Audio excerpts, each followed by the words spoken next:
আসসালামু আলাইকুম। ভীষণ প্লাস কোচিংয়ের পক্ষ থেকে তানভীর রয়েছি তোমাদের সাথে। আজকে স্পেশাল ক্লাস অ্যাকাউন্টিংয়ের উপরে অর্থাৎ হিসাব বিজ্ঞানের উপরে। আমরা হিসাব বিজ্ঞান প্রথম পত্রের উপরে ক্লাস নিব। তো যারা জয়েন করেছো সবাইকে অনেক অনেক ধন্যবাদ। তোমরা একটু কষ্ট করে শেয়ার করে দাও তোমাদের টাইমলাইনে, ফ্রেন্ড সার্কেলকে একটু মেনশন করে দাও, কমেন্ট বক্সে একটু তাকে মেনশন করে দিয়ে দাও যাতে সে দ্রুত জয়েন করে ফেলে। আমরা একটা ক্লাস নিয়েছিলাম এর আগে, যদি ওই ক্লাসটা মিস করে ফেলো অবশ্যই এই ক্লাসের রেকর্ড ভিডিও পেয়ে যাবা তুমি। এবং আজকে আমাদের সেকেন্ড ক্লাস, আমরা একদম প্রথম থেকে পড়াচ্ছি, একদম বিসমিল্লা থেকে পড়াচ্ছি। প্রথম থেকে পড়ানোর একটা রিজন আছে। আমি যদি মাঝখানের কোনো চ্যাপ্টার ধরি তাহলে অনেক স্টুডেন্ট বলবে যে স্যার আমি আসলে বুঝতে পারছি না। কেন বুঝতে পারছো না? কারণ ওই যে প্রথম থেকে শুরু করা হয়নি। সো যার কারণে টার্গেট নিয়েছি যে একদম প্রথম থেকে তোমাদের শুরু করা হবে। টোটাল 50টা ক্লাস নিব আমি পুরো সিলেবাসের উপরে। সো আশা করছি তোমরা ধারাবাহিকভাবে ক্লাসগুলো করবে এবং সব কিছু বুঝতে পারবে। এবং একটু কমেন্টস করে জানাও যে ঠিকঠাক মতো সাউন্ড আসছে কিনা, স্ক্রিন দেখা যাচ্ছে কিনা, একটু কমেন্টস করো দ্রুত। আর যারা শেয়ার করনি একটু শেয়ার এবং মেনশন করে দাও যাতে আমরা খুব দ্রুত ক্লাসটা শুরু করতে পারি।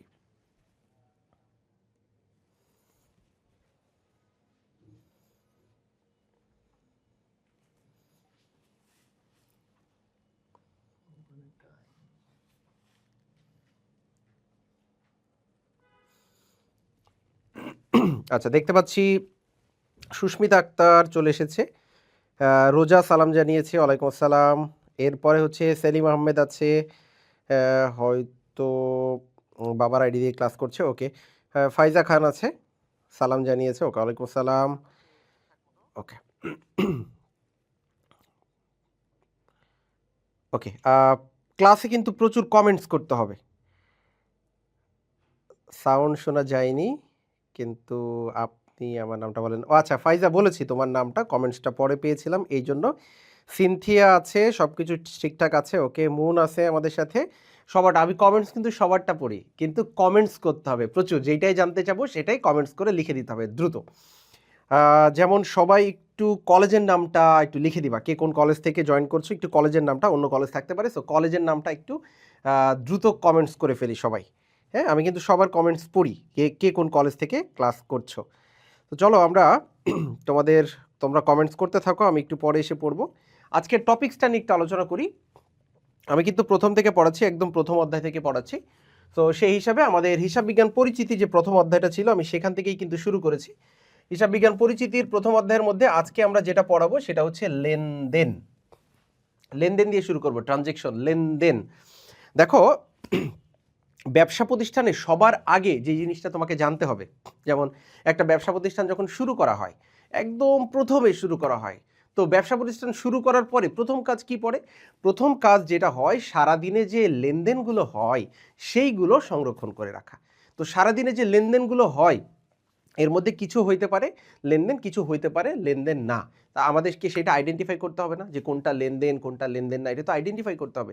তো কিভাবে আইডেন্টিফাই করব এটা কিন্তু জানাটা জরুরি, কারণ শুরুতেই যদি তুমি অঙ্ক ভুল করে ফেলো তাহলে কিন্তু পরে এসে আর মিলাইতে পারবা না। সো এই জন্য পার্ট বাই পার্ট তোমাকে শিখতে হবে ভালো করে। তো প্রথমে আমরা শিখবো যে লেনদেনটা আসলে কি। দেখো, এখানে বলা আছে যে লেনদেন শব্দটির আবিধানিক অর্থ হলো গ্রহণ ও দান। লেনদেন হচ্ছে গ্রহণ ও দান, অর্থাৎ আদান প্রদান, অর্থাৎ নেওয়া এবং দেওয়া, এটা হচ্ছে লেনদেন। এমসিকিউ আকারে আসতে পারে, অর্থাৎ আদান প্রদান এখানে লেখা আছে। দেখো, এখানে বলছে প্রতিটি লেনদেন পর্যালোচনা করলে দেখা যায় যে এর মধ্যে কোনো পণ্য বা সেবা বা নগদ অর্থ বা সম্পদের আদান প্রদান হয়েছে। তাহলে কি কি হতে পারে? পণ্য বা সেবা আদান প্রদান হইতে পারে, নগদ অর্থ আদান প্রদান হইতে পারে, বা সম্পদের আদান প্রদান হইতে পারে। আরেকটা মোস্ট ইম্পর্টেন্ট, যে এখানে দুইটি পক্ষ থাকবে। এখানে দুটি পক্ষ থাকবে, একটি পক্ষ থাকলে কিন্তু লেনদেন হবে না, লেনদেনে অবশ্যই দুটি পক্ষ থাকতে হবে। তাহলে তোমরা এইটা অবশ্যই মুখস্থ করে ফেলবা যে লেনদেনের আবিধানিক অর্থ হচ্ছে গ্রহণ দান বা আদান প্রদান, এবং এটা কি হয়? পণ্য সেবা নগদ অর্থ সম্পদের আদান প্রদান হয়, এবং লেনদেনের মধ্যে কয়টা পক্ষ থাকে? দুইটা পক্ষ থাকে। তাহলে লেনদেনের এটা হচ্ছে সংজ্ঞাটা তুমি পড়লে এবং লেনদেনটা কি সেটা তুমি জানলে। এখন আমি যদি পরের স্লাইডে যাই, তুমি দেখবা লেনদেনের প্রকৃতি বা বৈশিষ্ট্য।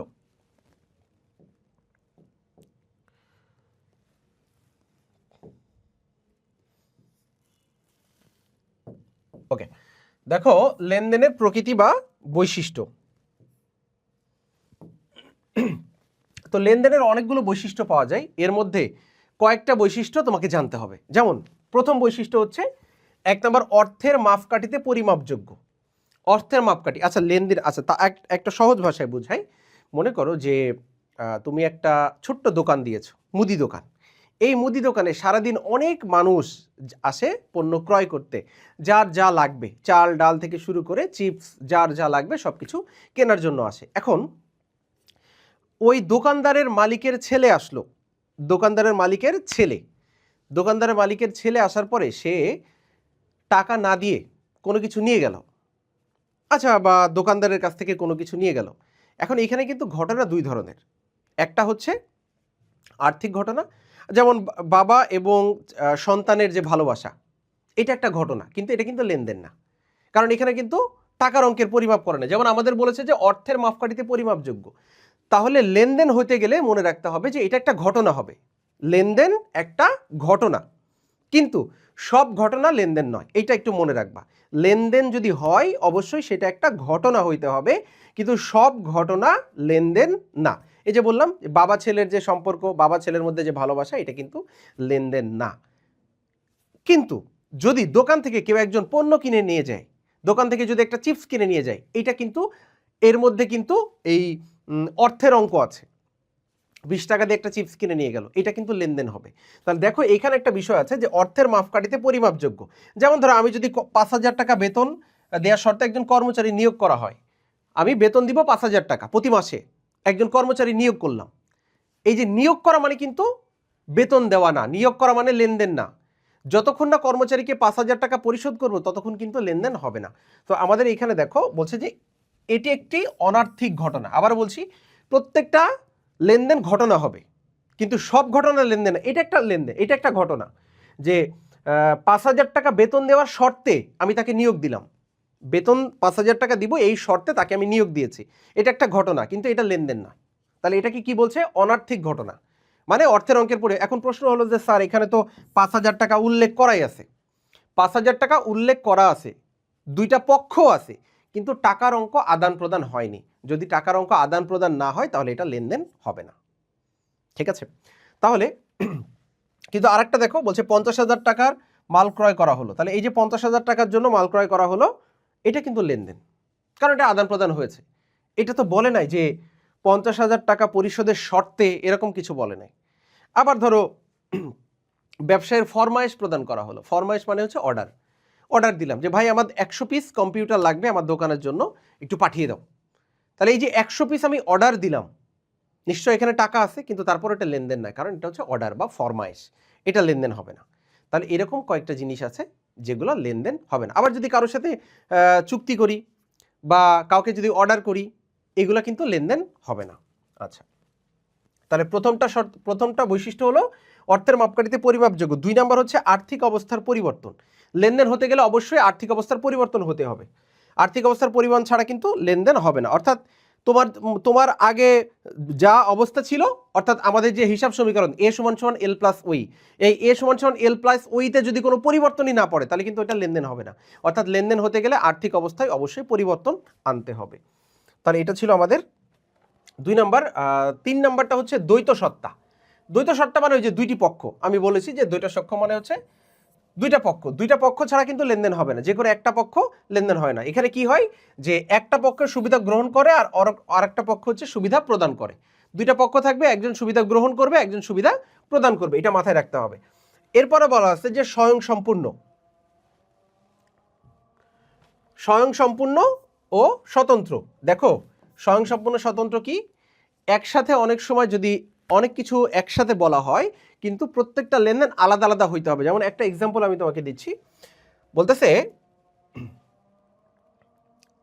মাধবীর নিকট থেকে প্রাপ্ত 3,000 টাকা, না এখানে বলছে মাধবীর নিকট থেকে 3,000 টাকা পেয়ে সুরুষকে দেওয়া হলো। দেখো মাধবীর নিকট থেকে 3,000 টাকা পেয়ে সুরুষকে দেওয়া হলো। তাহলে ঘটনা কিন্তু দুইটা, একটা হলো মাধবীর নিকট থেকে টাকা পেয়েছি, আর একটা হলো এই যে সুরুষকে দেওয়া হলো। তাহলে এখানে কিন্তু দুইটা বিষয় আছে, একটা হচ্ছে মাধবীর থেকে টাকা পেয়েছি, আবার একটা সুরুষকে দিয়েছি। তাহলে মাধবীর থেকে টাকা পেয়েছি, এটা হচ্ছে একটা লেনদেন, এটা হচ্ছে প্রথম লেনদেন, আর এটা হচ্ছে দ্বিতীয় লেনদেন। তাহলে দুইটা কিন্তু আলাদা এবং স্বয়ংসম্পূর্ণ। মাধবীর থেকে ৩,০০০ টাকা পেয়েছি, এটা একটা লেনদেন। সুরুষকে ৩,০০০ টাকা প্রদান করেছি, এটা আর একটা লেনদেন। দুইটা কিন্তু আলাদা আলাদা লেনদেন।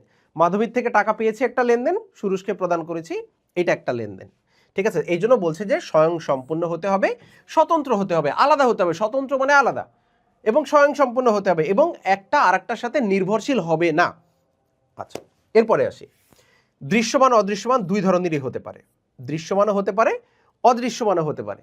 আমি যদি একটা কম্পিউটার ক্রয় করি বা আমি যদি একটা মেশিন ক্রয় করি, 50,000 টাকা দিয়ে মেশিন ক্রয় করলাম, এটা কিন্তু দৃশ্যমান লেনদেন।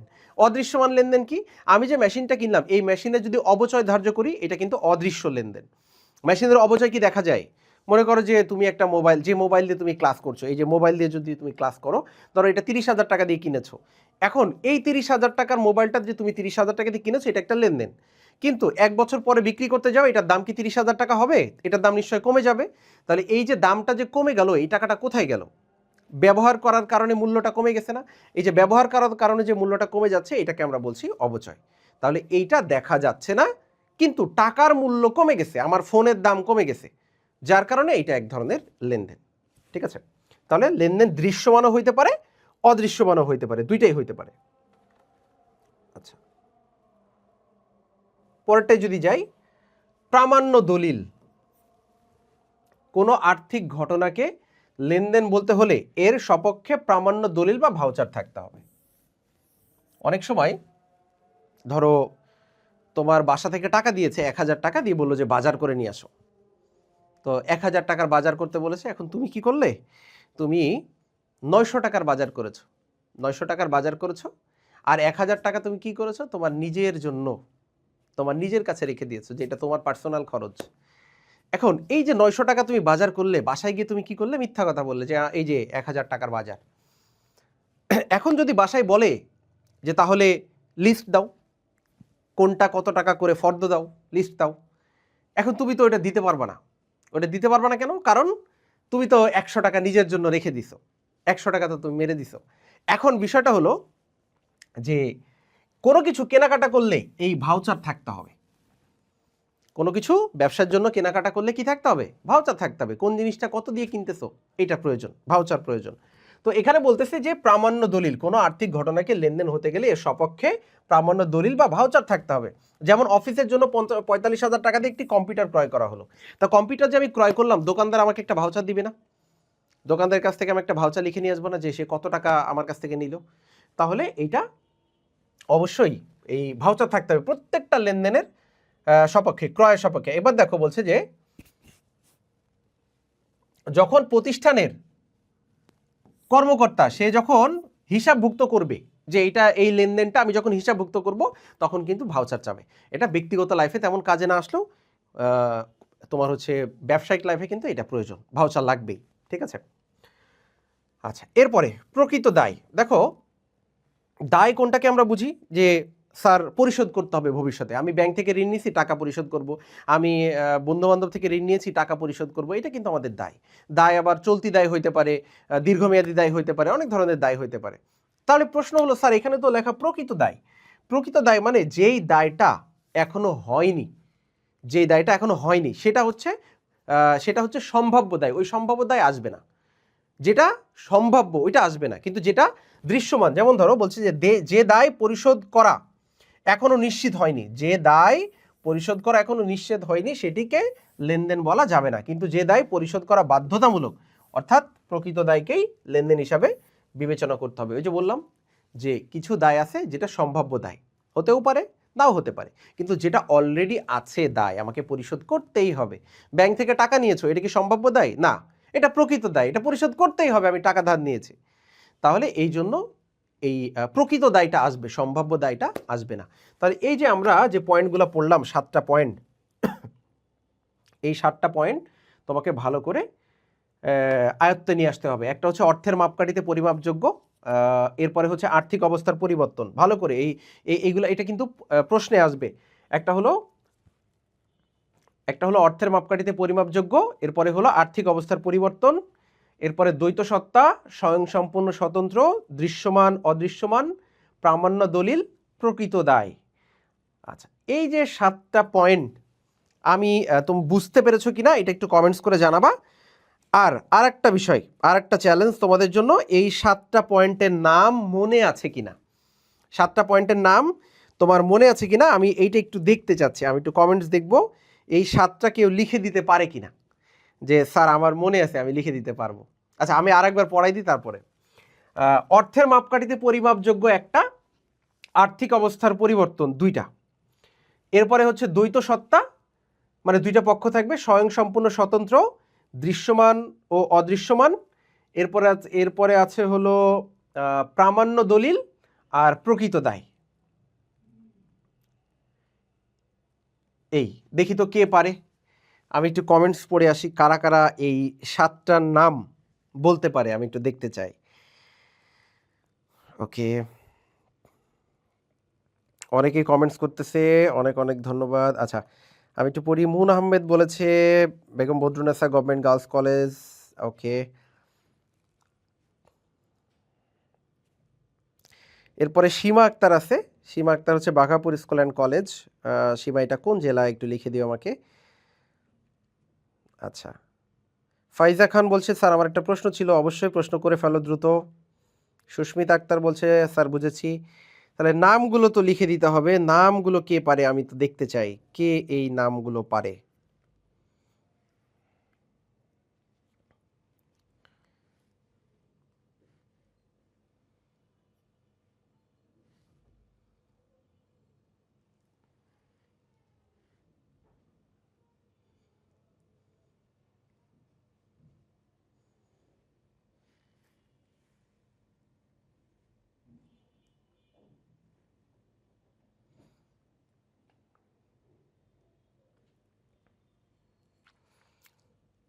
আচ্ছা এরপরে আরও কমেন্টস আসছে। সিনথিয়া আসছে, স্যার আপনি কেমন আছেন? আলহামদুলিল্লাহ ভালো আছি।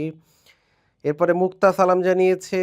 আচ্ছা, সুস্মিতা বলছে বুঝেছি, সিনথিয়া বদরুন্নেসা কলেজ। এরপরে মুক্তা আক্তার রোজা বলছে বদরুন্নেসা কলেজ। ফাইজা সালাম জানিয়েছে, ওয়ালাইকুম সালাম। প্রশ্ন ছিল, প্রশ্ন তো করো নাই। ফাইজা বলছে স্যার আপনি যেখানে আমি সেখানে, কেমনে আমি যেখানে তুমি সেখানে কিভাবে? স্যার সাউন্ড শোনা যায় কিনা? আচ্ছা ঠিক আছে, এরপরে পরে কমেন্টস কেউ কি পেরেছো কমেন্টস করতে? আচ্ছা ফাইজা বলেছে স্যার যদি ব্যবসার জন্য আসবাবপত্র ক্রয় করা হয় এটা কি ব্যয় হবে না আয় হবে? এটা সম্পদ। ব্যবসার জন্য আসবাবপত্র ক্রয় করলে এটা একটা সম্পদ। ঠিক আছে, ব্যবসার জন্য আসবাবপত্র ক্রয় যদি নগদ টাকা দিয়ে ক্রয় করো, তার মানে কি হচ্ছে, নগদ টাকা তোমার কাছ থেকে চলে যাচ্ছে, একটা সম্পদ চলে যাচ্ছে। আর আসবাবপত্র কিনে নিয়ে আসছো, আসবাবপত্র একটা সম্পদ, একটা সম্পদ বাড়ছে। তো এখানে পরিবর্তনটা হচ্ছে একটা সম্পদ কমছে, একটা সম্পদ বাড়ছে। ঠিক আছে,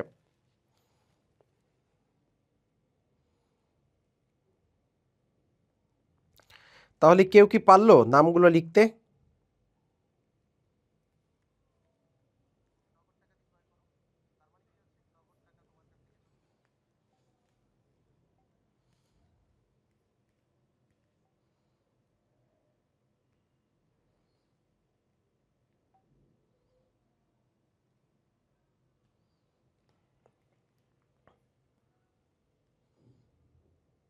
আচ্ছা আরেকবার বলে দিচ্ছি, হ্যাঁ দেখি তো, মনে হয় অনেকেই অনেকেই কমেন্টস করতে পারছে না। ওকে, আরেকবার আমি বলে দিচ্ছি। আচ্ছা সুস্মিতা লিখেছে, সুস্মিতা অর্থের মাপকাঠিতে পরিমাপযোগ্য, আর্থিক অবস্থার পরিবর্তন, দ্বৈত সত্তা, স্বয়ংসম্পূর্ণ স্বতন্ত্র, দৃশ্যমান অদৃশ্যমান, প্রকৃত দায়, প্রমাণ। ভেরি গুড সুস্মিতা, অনেক সুন্দর হয়েছে। 7টা লিখেছো, যাক। 7টা আসলে মনে রাখা একটু টাফ, বাট অনেকে পেয়েছে। আচ্ছা ফাইজা দেখছি লিখেছে, ফাইজাও লিখেছে। ওকে ওকে ফাইজা থ্যাংক ইউ। সুস্মিতা, দুজনকে ধন্যবাদ, দুজনই কমেন্টস করেছো, 7টাই পেরেছো, সবার হয়েছে, 7টাই হয়েছে তোমাদের।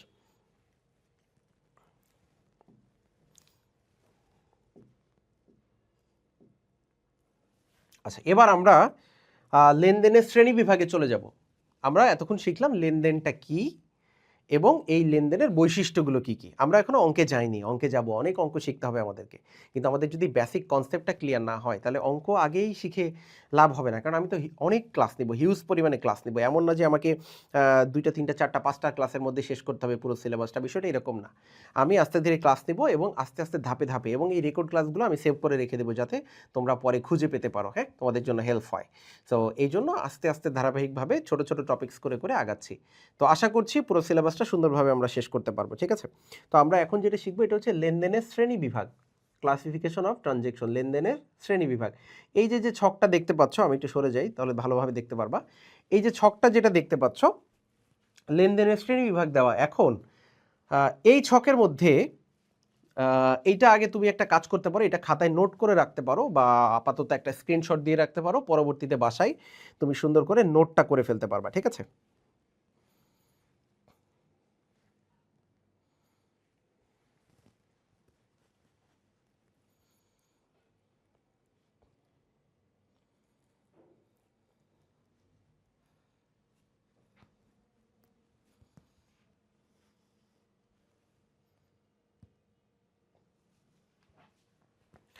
ওকে, তাহলে আমরা একটু পরে ফিরে আসি। দেখো এখানে আমরা যে লেনদেনের শ্রেণী বিভাগটা শিখব, প্রথমে আছে প্রাতিষ্ঠানিক। দেখো প্রাতিষ্ঠানিক সম্পর্কের ভিত্তিতে দুই প্রকার, একটা হচ্ছে বহি লেনদেন, একটা হচ্ছে আন্তঃলেনদেন। এটা হচ্ছে প্রাতিষ্ঠানিক সম্পর্কের ভিত্তিতে, একটা বহি লেনদেন, বহি মানে বাইরের লেনদেন, আন্ত মানে প্রতিষ্ঠানের ভিতরের লেনদেন। আচ্ছা, অর্থ প্রদানের ভিত্তিতে একটা হলো নগদ লেনদেন, ধারে লেনদেন, আর একটা হচ্ছে অনগদ লেনদেন। এখন আমি একটা প্রশ্ন এখানে করতে চাই। নগদ লেনদেন আমি জানি নগদ টাকা দিয়ে যেটা হয়, ধারে লেনদেনও জানি যেটা বাকিতে হয়। আমার প্রশ্ন হচ্ছে যে স্যার অনগদ লেনদেন কি? কেউ কি পারো একটা কমেন্টস করে বলতে পারবা যে অনগদ লেনদেনটা কি? কে পারো যে অনগদ লেনদেন?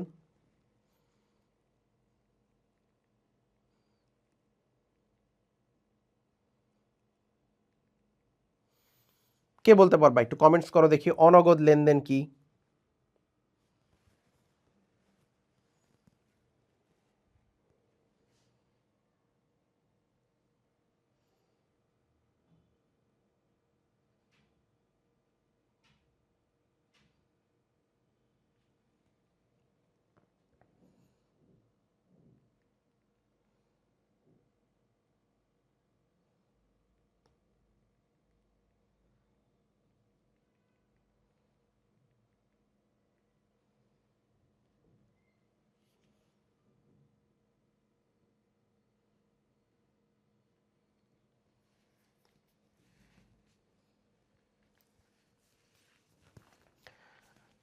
পারোনি কেউ?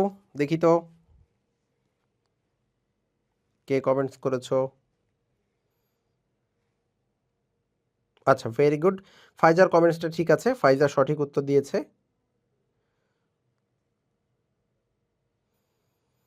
আচ্ছা, মুক্তা কমেন্টস করেছে, হ্যাঁ ঠিক আছে, কাছাকাছি আর কি, সীমারটা ঠিক আছে। আচ্ছা, আবার বলেছি কমেন্টস কিন্তু আমি সবগুলো পড়ি, হ্যাঁ সবারটা পড়ি। আচ্ছা, তাহলে আমি একটু বুঝাই দিই। নগদ লেনদেন হচ্ছে যেটা সরাসরি নগদ টাকা দিয়ে, নগদ টাকার মাধ্যমে তুমি পণ্য কিনেছো, তুমি চাল কিনেছো, ডাল কিনেছো, নগদ টাকা পরিশোধ করে দিয়েছো, নগদ লেনদেন। ধারের লেনদেন, ভাই আমি এখন টাকা দিতে পারছি না, আমি আগামী সপ্তাহে দিব বা পরে দিব বা একদিন পরে দিব, আমি এখন দিতে পারছি না, এটা হলো ধারের লেনদেন। অনগদ লেনদেন হচ্ছে যেটা যেটা হচ্ছে সরাসরি নগদ না, আবার বাকিতেও না। যেমন ধরো আমি যদি মনে করো যে এই ভিশন প্লাস একটা প্ল্যাটফর্ম, যারা নতুন একটা কোর্স লঞ্চ করবে হয়তো আগামী মাসে, তাহলে এই কোর্স যে লঞ্চ করবে, আমরা ধরো একটা স্টুডেন্টের জন্য একটা ফি নির্ধারণ করব, যারা যারা বাইরের স্টুডেন্ট ক্লাস করবে বা পেইড ব্যাচে যারা ক্লাস করবে, এদের জন্য একটা ফি নির্ধারণ করা হবে। মনে করো ধরে নিচ্ছি যে 2000 টাকা একটা ফি নির্ধারণ করা হলো। তাহলে এই যে 2000 টাকা যে ফি নির্ধারণ করা হলো, যারা চট্টগ্রাম থেকে ক্লাস করবে বা কক্সবাজার থেকে ক্লাস করবে বা পঞ্চগড় থেকে ক্লাস করবে, এই স্টুডেন্ট আমাকে কি ক্যাশ টাকা দিতে পারবে? প্রতিষ্ঠানের ফিটা ক্যাশ টাকা দিবে? দিতে পারবে না। তাহলে এই স্টুডেন্ট যদি ফি পরিশোধ করে, তাহলে কিভাবে করবে? যে স্যার বিকাশের মাধ্যমে করবে, নগদের মাধ্যমে করবে, অথবা ব্যাংক অ্যাকাউন্টের মাধ্যমে ট্রান্সফার করবে। তাহলে এই যে বিকাশ, নগদ, ব্যাংক অ্যাকাউন্ট, টাকাটা সে আমাকে বিকাশে পাঠাচ্ছে কিন্তু আমি হাতে পাচ্ছি না, আমি হাতে ক্যাশ নিচ্ছি না, আবার টাকাটা সে বাকিও রাখছে না, পরিশোধ করে দিচ্ছে। তাহলে এটাকে বলে হচ্ছে অনগদ লেনদেন। তাহলে কোনো বিলের মাধ্যমে, চেকের মাধ্যমে, বিকাশ, অনলাইন ট্রানজ্যাকশন, এগুলো হচ্ছে, এটাকে বলে হচ্ছে অনগদ লেনদেন। দৃশ্যমান অদৃশ্যমান, দৃশ্যমানও হতে পারে অদৃশ্যমানও হতে পারে। যেমন ওই যে বলেছিলাম, আমি যদি যন্ত্রপাতি কিনি এটা হচ্ছে দৃশ্যমান লেনদেন, আর এই যন্ত্রপাতির যদি অবচয় হয় এটা কিন্তু অদৃশ্যমান লেনদেন। ঠিক আছে, এরপরে উদ্দেশ্যের ভিত্তিতে ব্যবসায়িক লেনদেন, অব্যবসায়িক লেনদেন। ব্যবসায়িক লেনদেন তো জানো যে ব্যবসার জন্য যেটা হয়। আমার প্রশ্ন হচ্ছে অব্যবসায়ী লেনদেন কোনটা? একটা উদাহরণ দিয়ে বলো তো, অব্যবসায়ী লেনদেন কোনটা? কোনো উদাহরণ কি দিতে পারবা? অব্যবসায়ী লেনদেন কোনটা দেখি, পারো কিনা একটু লিখে দাও তো, অব্যবসায়ী লেনদেন কোনটা?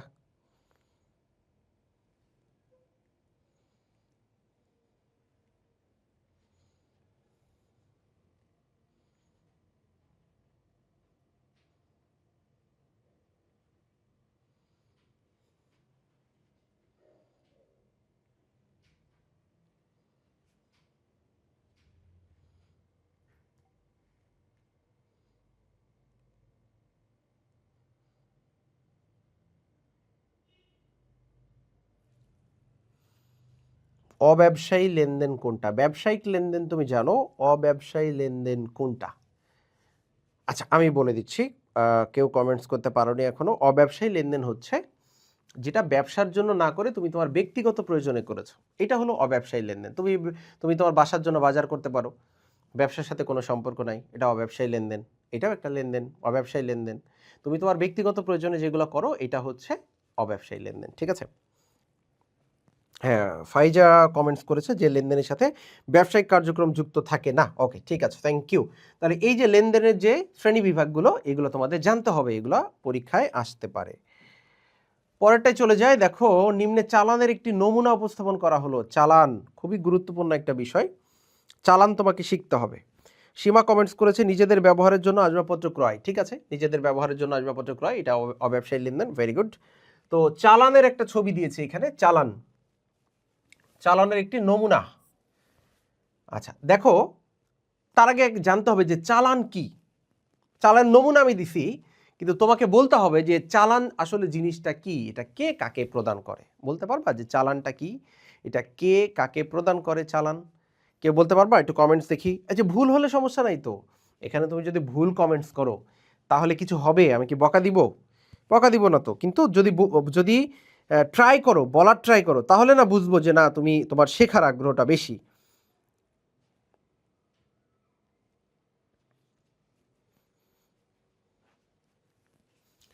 চালান কি বলতে পারবা? চালান, দেখো নর্মালি চালান বলতে আমরা বুঝি যে এটা একটা কাগজের দলিল। এটা কে দেয়? এই চালান দেয় হচ্ছে যখন বিক্রেতা পণ্য বিক্রি করে, বিক্রেতা যখন পণ্য বিক্রি করে তখন ক্রেতাকে দেয় চালান। বিক্রেতা পণ্য বিক্রি করার সময় ক্রেতাকে দেয় চালান, যে ভাই এই যে আপনার চালান। ঠিক আছে, কি কি থাকে সেখানে দেখো, একটা চালান নম্বর থাকে, এটা হলো চালান নম্বর 82। এই পাশে তারিখ থাকে, এটা কিন্তু কাগজের দোকানে দেখবে যে প্রত্যেকটা দোকানদারের কাছেই থাকে। উপরে লেখা থাকে, দোকানের নাম লেখা থাকে, আর ক্রেতার নাম যে কিনতেছে, এই যে চাকলাদার অ্যান্ড কোম্পানি, এর ঠিকানা হলো সাভার। এই উপরে বড় করে লেখা আছে, এটা হচ্ছে চালান। এই পাশে ক্রমিক নম্বর যদি একাধিক থাকে, তারপরে মালের বিবরণ, দর, পরিমাণ আর পরিমাণ টাকা একই। তাহলে এক নম্বরে হচ্ছে সিল্ক শাড়ি, শাড়ি কেনা হয়েছে, শাড়ি বিক্রি করা হয়েছে, দোকানদার বিক্রি করেছে কত টাকা করে? 250 টাকা করে একটার দাম। আর কতগুলো নেওয়া হয়েছে? 250 টাকা করে 200 পিস শাড়ি, তাহলে দাম আসে কত? 50,000 টাকা। আর একটা হলো এই যে শার্টিং 50টা, এটা হলো 300 গজ নেওয়া হয়েছে, 15,000 টাকা। এরপরে এটা যদি আমি যোগ করি, আচ্ছা যোগের দাগটা মুছে গেছে, 50,000 আর 15,000 যোগ করলে 65,000 টাকা হয়। এই 65,000 টাকা মূল্য থেকে আমি কারবারি বারটা মাইনাস করবো 10%। কারবারি বারটা 10%-এ হয় 6,500 টাকা, মানে 65,000-এ 10% করলে 6,500। এটা যদি আমি বিয়োগ করি তাহলে 58,500 টাকা থাকে। একে লিখেছি 58,500 টাকা। বিক্রয়ের একটা শর্ত আছে, যদি 15 দিনের মধ্যে টাকা পরিশোধ করা হয় তাহলে 5% বারটা, আর নির্দিষ্ট মানে হচ্ছে 30 দিনের মধ্যে অবশ্যই পরিশোধ করতে হবে। আচ্ছা ত্রুটি বানানটা এখানে ভুল আছে, ভুল ত্রুটি সংশোধনযোগ্য, আর এখানে বিক্রেতার স্বাক্ষর।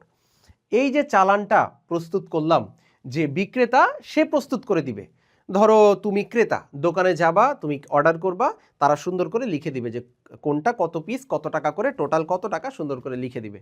এবং যদি কোনো ডিসকাউন্ট থাকে ওইটা নিচে লিখে দেবে যে বাদ কারবারি বাট্টা। কারবারি বাট্টা কিন্তু এই চালান মূল্য থেকে সরাসরি বাদ দেওয়া হয়, ঠিক আছে? আচ্ছা, আর একটা বাট্টা আছে, ওইটার নাম হচ্ছে নগদ বাট্টা। বুঝে গেছে? একটা বাট্টা আছে, ওইটার নাম কি? ওইটার নাম হচ্ছে নগদ বাট্টা। নগদ বাট্টা। এখন প্রশ্ন আসে না যে স্যার নগদ বাট্টা কোনটা? এটা তো কারবারি বাট্টা। কারবারি বাট্টা কোনটা? এই যে ৬৫,০০০ টাকা দাম ছিল, ৬৫,০০০ টাকা থেকে সরাসরি আমরা 10% বাদ দিয়েছি। এই 10% হচ্ছে মূল্য তালিকা থেকেই বাদ দিয়েছি। আবার আরেকটা বাট্টা হইতে পারে না, এই যে ৫৮,৫০০ টাকা, এটা কিন্তু বাকিতে ক্রয়ের জন্য। এটা হলো বাকিতে ক্রয়ের জন্য। তাহলে বাকিতে ক্রয়ের জন্য, এখন এই বাকিতে ক্রয়ের জন্য কিন্তু চালান দেওয়া হয়। তাহলে স্যার নগদ ক্রয়ের জন্য ওটা তো ক্যাশ মেমো। তুমি যখন নগদ দিবা তখন তোমাকে কি দিবে? ক্যাশ মেমো দিবে। আর এটা হচ্ছে বাকিতে। তাহলে বাকিতে হইলে তোমাকে চালান দিবে একটা বিক্রেতা, চালান দিয়ে দিবে তোমাকে। তুমি ধরো ক্রয় করতেছো, তাহলে ক্রয় করার সময় তোমার 10% কিন্তু একটা ছাড় দিয়েছে। এটা হলো চালান মূল্য থেকে সরাসরি ছাড় দিয়েছে 10% তোমাকে। এটাকে বলে কারবারি বাট্টা। তাহলে ছাড় দেওয়ার পরে ৫৮,৫০০ টাকা আসছে, তাই না? এখন মনে করো যে একটা শর্ত দেওয়া আছে না, এই যে 5/15, 15 দিনের মধ্যে যদি পরিশোধ করো তাহলে 5% ডিসকাউন্ট পাবা, আবার ডিসকাউন্ট পাবা। তাহলে এই টাকা থেকে ৫৮,৫০০ টাকা থেকে এটা যদি 15 দিনের মধ্যে পরিশোধ করো আবারও 5% ডিসকাউন্ট তুমি পাবা। তাহলে ওইটাও তো আরেকটা বাট্টা। এইটা যেমন একটা বাট্টা ৬,৫০০ টাকা, ওইটাও আরেকটা বাট্টা। ওইটা হচ্ছে নগদ বাট্টা। বুঝে গেছে? আচ্ছা, নগদ বাট্টা কিন্তু আবার দুই ধরনের, একটা হচ্ছে প্রাপ্ত বাট্টা, প্রদত্ত বাট্টা। ওই জিনিস আমি শেখাবো পরে, এখন না। এখন আপাতত তোমাকে যেটা শেখাচ্ছি সেটা হলো চালান দেখতে কেমন হয় এবং চালান কে প্রস্তুত করে, ভিতরে কি কি লেখা থাকে, কি কি ঘর থাকে, এইটা তোমাকে শেখাইলাম। কারণ তোমার এমসিকিউ এর মধ্যে, রিটেনের মধ্যে, সিকিউ এর মধ্যে এই জিনিসগুলো থাকবে, এই জিনিসগুলো থাকবে। তাহলে তোমাকে এটা বুঝতে হবে যে কোথায় কারবারি বাট্টা মাইনাস করা হয়, চালানে মাইনাস করা হয় সরাসরি। ওকে, এবার দেখো ক্যাশ মেমো। আচ্ছা, তার আগে একটু চালান নিয়ে একটু প্রশ্ন করি। চালান নিয়ে দেখি কেউ উত্তর দিতে পারো কিনা।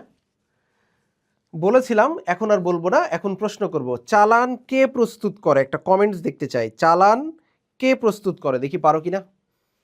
যদিও এখানে লেখা নেই, সো বোর্ড দেখে বলতে পারবা না।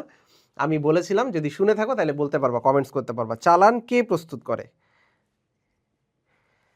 ওকে,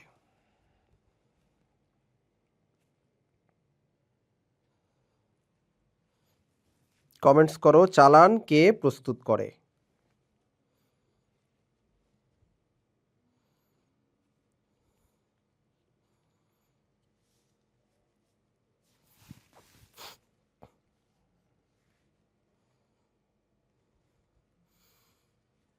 ওকে, ফাইজার কমেন্টস ঠিক আছে।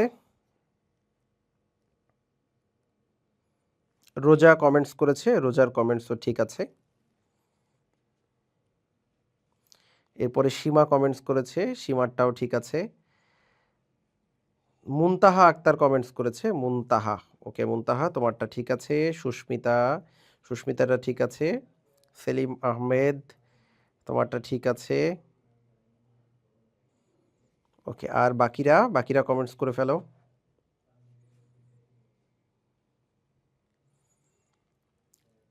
নার্গিস, শাহানা আহমেদ নার্গিসের মনে হয় প্রথম কমেন্ট এটা, বিক্রেতা, ঠিক আছে। হ্যাঁ, সবারটাই পড়েছি, সবাই বেশ সঠিক উত্তর লিখেছো।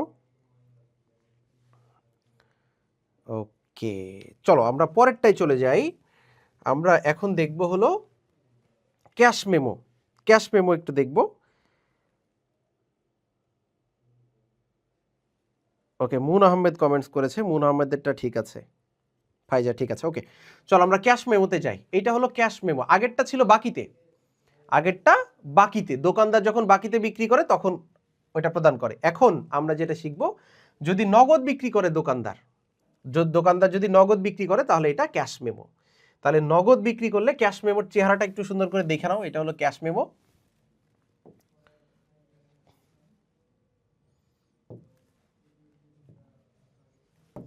ওকে, এখানে লেখা থাকে ভাউচার নম্বর, এখানে লেখা থাকে প্রতিষ্ঠানের নাম, ডান পাশে তারিখ, তারিখটা ডান পাশেই হয় সবসময়। দেখো তুমি যদি আগেরটা খেয়াল করো, এখানে চালান নম্বর লেখা ছিল, আর তুমি যদি ক্যাশ মেমো খেয়াল করো এখানে ভাউচার নম্বর লেখা আছে। ক্রেতার নাম বরাবর এখানে আছে জয়া ট্রেডার্স, ঠিকানা দেওয়া আছে সাভার, উপরে সুন্দর করে লেখা আছে ক্যাশ মেমো, এখানেও ক্রমিক নম্বর, মালের বিবরণ, চিনি কেনা হয়েছে 55 টাকা কেজি, 115 কেজি চিনি, 55 টাকা করে 115 কেজি চিনি কেনা হয়েছে। পরিমাণ তাহলে কত হয়, গুণ করে দিলে 6325 টাকা।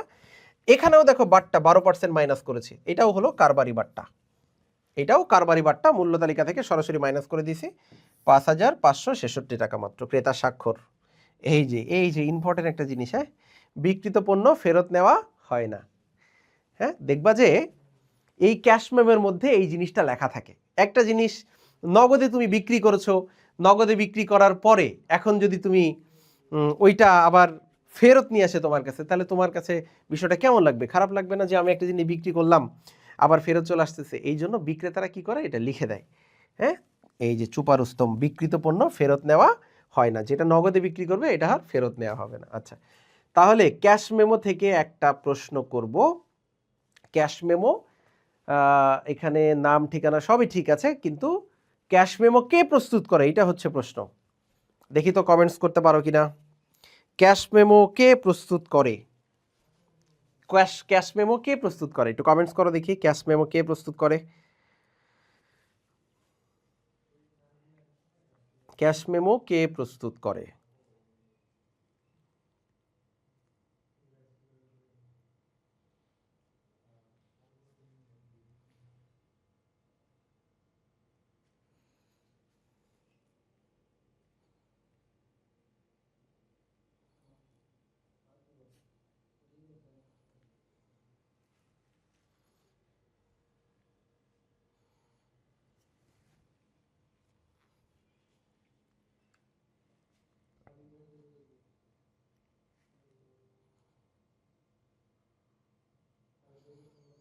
ফাইজা বলছে ক্রেতা করে মনে হয়। আচ্ছা ঠিক আছে, দেখি অন্যদের কি মনে হয়। তোমার মনে হয় ক্রেতা করে, অন্যদের কি মনে হয় দেখি। সীমা বলছে বিক্রেতা, সেলিম আহমেদ বলছে বিক্রেতা, মুক্তা আক্তার রোজা বলছে ক্রেতা, সুস্মিতা বলছে ক্রেতা। আচ্ছা, ফাইট চলতেছে, আমরা দেখতে পাচ্ছি ক্রেতা বিক্রেতার মধ্যে ফাইট চলতেছে। দেখি কে জিতে, বাকিরা একটু কমেন্টস করে ফেলো।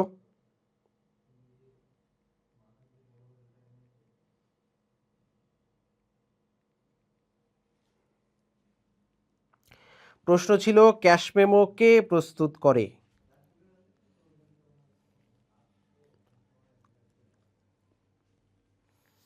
প্রশ্ন ছিল ক্যাশ মেমো কে প্রস্তুত করে। আচ্ছা আচ্ছা, ফাইট শেষ। আমি একটু বলে দেই, তুমি যখন দোকানে একটা জিনিস কিনতে যাও, ধরো তুমি ক্রেতা, দোকানে গেছো, কি কিনবা? একটা মোবাইল কিনবা। এই যে মোবাইল যে তুমি কিনবা তোমার হাতে, তুমি তো নগদ টাকা দিয়ে কিনবা, তাহলে তুমি ক্রেতা, তাহলে তোমাকে একটা ক্যাশ মেমো দিবে। এই ক্যাশ মেমো তুমি ক্রেতা, তুমি তৈরি করতেছো, নাকি যে দোকানদার সে তোমাকে ওইখানে লিখে দিচ্ছে যে মোবাইলের নাম হলো স্যামসাং, এটা তুমি ওয়ান পিস একটা নিয়েছো, দাম হলো 25,000 টাকা, তাহলে টোটাল 25,000 টাকা তুমি দিয়ে দিবা তো দোকানদারকে। তাহলে এইটা তো তুমি প্রস্তুত করো না, এটা বিক্রেতা প্রস্তুত করে, যে দোকানদার সেই প্রস্তুত করে। তাহলে চালান এটাও বিক্রেতা প্রস্তুত করে, ক্যাশ মেমো এটাও বিক্রেতা প্রস্তুত করে। হ্যাঁ, মনে রাখতে হবে। এটা কিন্তু ওই যে এমসিকিউ ভুল হয়, এই জন্য বারবার এগুলো পড়াচ্ছি একদম বেসিক থেকে। এগুলো স্কিপ করে সরাসরি অঙ্কেও চলে যেতে পারতাম, কিন্তু যাচ্ছি না কেন, এই জিনিসগুলো এখন থেকে না শিখে গেলে পরবর্তীতে ওই এমসিকিউ মুখস্থ করে মনে থাকে না, এই জন্য বুঝে বুঝে পড়তে হবে, এই জন্য এটা এখানে শেখাচ্ছে।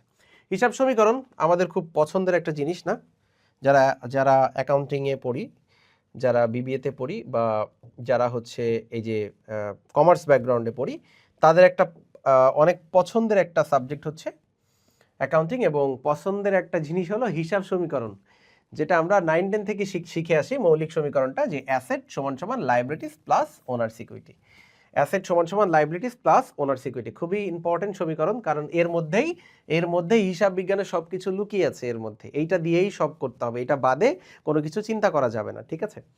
তো এখন অ্যাসেট মানে আমরা সম্পদ, এটা আমরা সবাই জানি, কিন্তু এই যে সম্পদের কিন্তু অনেক প্রকারভেদ আছে, এইটা তোমাকে জানতে হবে। সম্পদের অনেক প্রকারভেদ আছে, একটা হতে পারে চলতি সম্পদ, হতে পারে স্থায়ী সম্পদ, হতে পারে বিনিয়োগ, এগুলো কিন্তু এক একটা সম্পদের অংশ।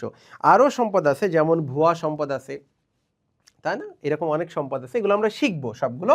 লাইবিলিটিস হচ্ছে দায়, দায়েরও কিন্তু অনেক প্রকারভেদ আছে, যেমন হতে পারে চলতি দায়, দীর্ঘমেয়াদী দায়, তাহলে এগুলো শিখতে হবে। ওনার সিকিউরিটি মালিকানা সত্ত্ব এর মধ্যেও কিন্তু অনেক কিছু আছে, যেমন এর মধ্যে একটা আছে ক্যাপিটাল, ক্যাপিটাল হচ্ছে মূলধন, তাই না? এরপরে আছে রেভিনিউ, রেভিনিউ মানে কি আয়, রেভিনিউ আয়। এরপর আছে এক্সপেন্স, এক্সপেন্স মানে হচ্ছে ব্যয়, তাই না? আর আছে ড্রয়িংস, ড্রয়িংস মানে উত্তোলন, ড্রয়িংস মানে হলো উত্তোলন। সো এই জিনিসগুলো আমাদের জানতে হবে, ঠিক আছে? এখন আমরা এখানে তুমি যদি মনোযোগ দাও, দেখো আমি মৌলিক সমীকরণটা লিখেছি, সম্পদ সমান সমান দায় প্লাস মালিকানা সত্ত্ব, বা এ সমান সমান এল প্লাস ওই। এবার বড় সমীকরণটা লিখে দিয়েছি, অ্যাসেট সমান সমান liabilities plus capital plus revenue minus expense minus drawings. এই যে সম্পদ সমান সমান দায় প্লাস মূলধন প্লাস আয় মাইনাস খরচ মাইনাস উত্তোলন। একদম মুখস্থ করতে বলতে হবে। এটা হচ্ছে বর্ধিত সমীকরণ, এটা হলো হিসাবের বর্ধিত সমীকরণ। এখন প্রশ্ন হচ্ছে যে স্যার মৌলিক সমীকরণ কোনটা? মৌলিক সমীকরণ হচ্ছে অ্যাসেট সমান সমান লাইবিলিটিস প্লাস ওনার সিকিউরিটি, অর্থাৎ এ সমান সমান এল প্লাস ওই, এটা হচ্ছে মৌলিক সমীকরণ। আর বর্ধিত সমীকরণ কোনটা? বর্ধিত সমীকরণ হচ্ছে এটা, সম্পদ অর্থাৎ অ্যাসেট এ সমান সমান এল প্লাস সি প্লাস, এটা আয়ও লিখতে পারো আরও লিখতে পারো, ঠিক আছে, মাইনাস ই মাইনাস ডি। তাহলে এটা হচ্ছে বর্ধিত সমীকরণ। তাহলে দুইটা সমীকরণই পরীক্ষায় আসতে পারে। পরীক্ষায় অনেক সময় তোমাকে কনফিউজড করে দিতে পারে। কিভাবে কনফিউজড করতে পারে? এরকম দিতে পারে যে এ প্লাস ই প্লাস ডি সমান সমান এল প্লাস সি প্লাস আই। এখানে আরও হইতে পারে আয়ও হইতে পারে। আয় মানে ইনকাম, আর মানে রেভিনিউ, দুইটাই আয়, ঠিক আছে? এইটা সঠিক নাকি ভুল এরকম দিতে পারে, হ্যাঁ, যে নিচের কোনটি সঠিক। এখন এইটা তোমার দেখে মনে হচ্ছে স্যার এইটা তো সমীকরণ না, কিন্তু তুমি যদি এই পাশের ই মাইনাস ডি এগুলো যদি বাম পাশে নিয়ে আসো, ই ডি যদি তুমি কোন পাশে নিয়ে আসো? বাম পাশে নিয়ে আসো, তাহলে বাম পাশে নিয়ে আসলে এগুলো প্লাস হয়ে যাবে না? ই ওই পাশে মাইনাস আছে, এই বাম পাশে আসলে কি প্লাস হয়ে যাবে না? তাহলে আলটিমেটলি কিন্তু সমীকরণ ঠিক আছে, ভুল নাই, ঠিক আছে? তাহলে এই বর্ধিত সমীকরণটা তোমাকে মুখস্থ করতে হবে। এইখানে দিয়ে দিয়েছি। আচ্ছা, এখানে একটা মাইনাস ভুল হয়ে গেছে, মাইনাস হবে একটা। এই সমান সমান এল প্লাস সি প্লাস আর মাইনাস ই মাইনাস ডি, ঠিক আছে? এই আর মানে রেভিনিউ, আবার এখানে আয়ও লেখা যেতে পারে। তবে এই যে আর একটা গুরুত্বপূর্ণ বিষয়, এইটা আমরা অনেকে মুখস্থ করে ফেলি, বাট এটা মুখস্থ করার জিনিস না, এটা হলো বোঝার জিনিস। আমরা এটা বুঝে বুঝে করব। কিভাবে করব আমি দেখাচ্ছি কিভাবে করব। এটা মুখস্থ না করে বুঝে বুঝে সুন্দরভাবে করতে হবে, ঠিক আছে? আচ্ছা, দেখাচ্ছি, দাঁড়াও।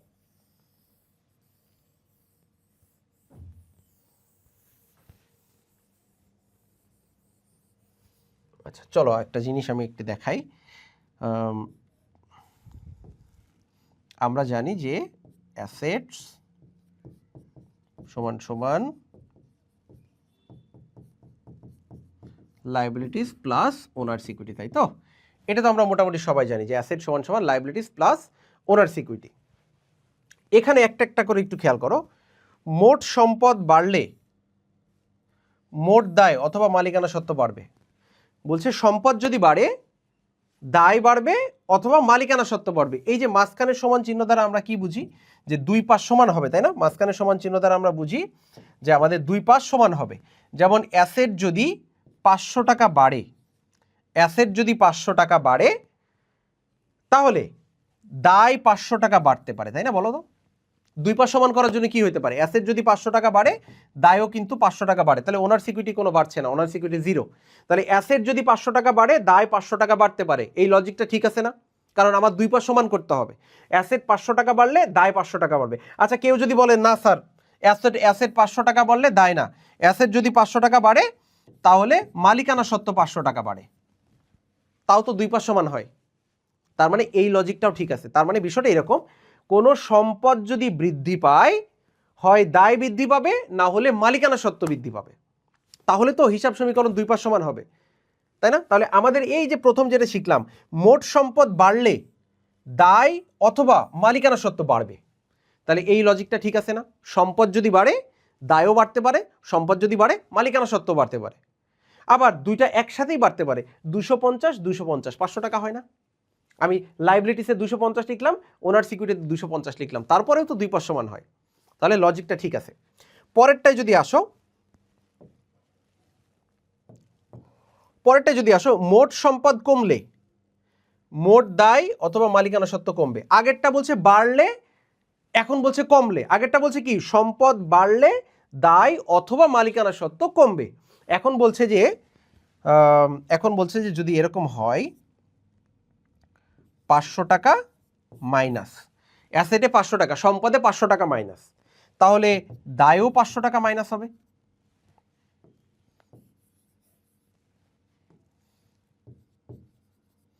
দায়ও 500 টাকা মাইনাস হবে। অথবা আমি যদি দায় মাইনাস না করি, তাহলে দায় ধরো 0 আছে, তাহলে এখানে ওনার সিকিউরিটি 500 টাকা আমি মাইনাস করব। তাহলে একটা সম্পদ যদি কমে যায়, দায় অথবা মালিকানা সত্ত্ব যে কোনো একটা কমে যাবে, তাই না?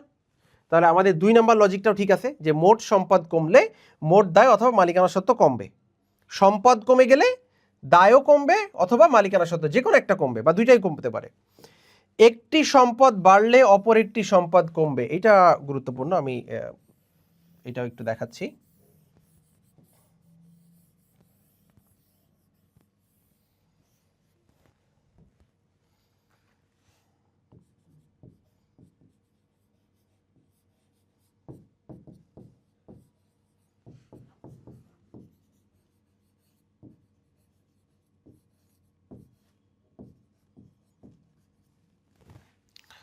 ধরো আমি যদি একটা 50,000 টাকা দিয়ে ফার্নিচার ক্রয় করি, ভালো করে বুঝো, আমি 50,000 টাকা দিয়ে ফার্নিচার ক্রয় করলাম বা আসবাবপত্র ক্রয় করলাম, তাহলে একটা 50,000 টাকার আসবাবপত্র আমার ব্যবসায় আসতেছে না? তাহলে আমার 50,000 টাকার আসবাবপত্র আমার ব্যবসায় আসতেছে। এই 50,000 টাকার আসবাবপত্র আমি যে কিনলাম, আমার নগদ টাকা চলে গেছে, আমার ব্যবসা থেকে নগদ টাকা চলে গেছে। তাহলে নগদ টাকাও তো একটা সম্পদ, এটা চলে যাচ্ছে না আমার কাছ থেকে? এটা যদি চলে যায় তাহলে 50,000 টাকা আবার মাইনাস করতে হবে। মানে বিষয়টা হলো, আমি আসবাবপত্র কিনলাম, আসবাবপত্র নামক একটা সম্পদ বাড়লো, আর নগদ 50,000 টাকা চলে গেছে, নগদ টাকা চলে গেছে, তার মানে আর একটা সম্পদ বাড়ছে আর একটা সম্পদ কমছে। এখানে দায়েও কোনো প্রভাব পড়ে নাই, মালিকানা সত্ত্বেও কোনো প্রভাব পড়ে নাই। দায়েও প্রভাব নাই, মালিকানা সত্ত্বেও প্রভাব নাই। তাহলে এই লজিকটাও তো ঠিক আছে, যে একটা সম্পদ বাড়লে অপর একটি সম্পদ কমবে, এই লজিকটা ঠিক আছে না? এইটাই বলছে 3 নম্বরে, যে একটি সম্পদ বাড়লে অপর একটি সম্পদ কমবে। 4 নম্বরে বলছে মালিকানা সত্ত্ব বাড়লে মোট দায় কমবে। এই লজিকটা দেখো একটু,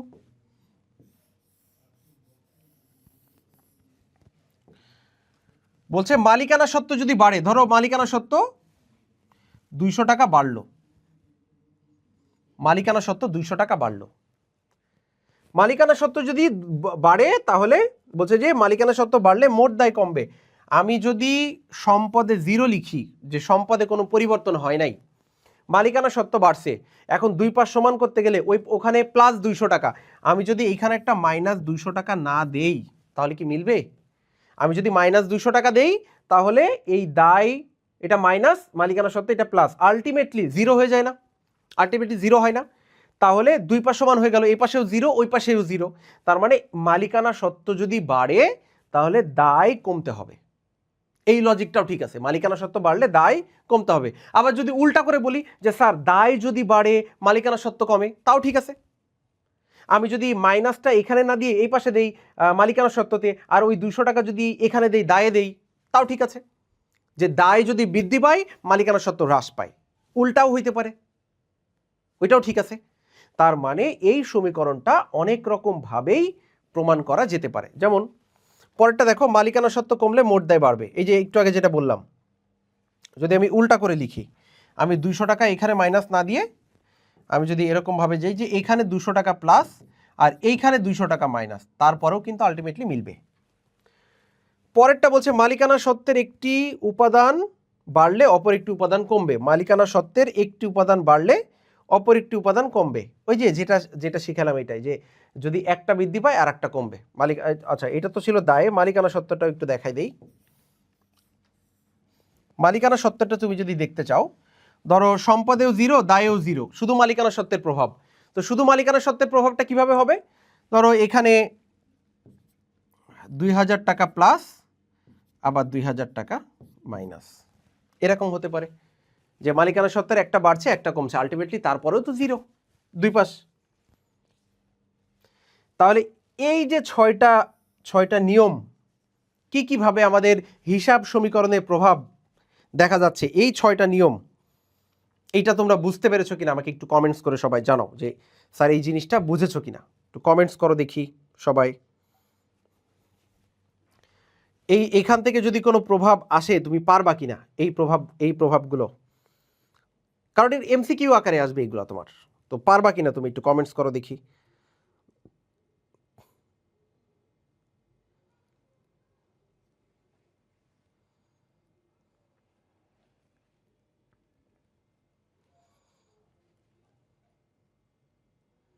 আচ্ছা, এ সমান এল প্লাস ওই, এইটার এপাশ ওপাশ মাইনাস প্লাস, আচ্ছা মাইনাস প্লাসটা বুঝাই দিচ্ছি, সমস্যা নাই। কোনো জায়গায় যদি বুঝতে সমস্যা হয় আমাকে একটু বললে আমি সেটা আবার একটু বুঝাই দিব, কারণ এখানে তো আমরাই না, এখানে বাইরের কেউ নাই, আমরা ক্লাস করছি। সো যার যা প্রবলেম হবে আমাকে এখানে কমেন্টস করে বললে আমি আবার বুঝাই দিব, সমস্যা নাই। কিন্তু প্রশ্ন করতে হবে না, প্রশ্ন করতে হবে সবাইকে, কমেন্টস করতে হবে, প্রচুর কমেন্টস করতে হবে। ওকে,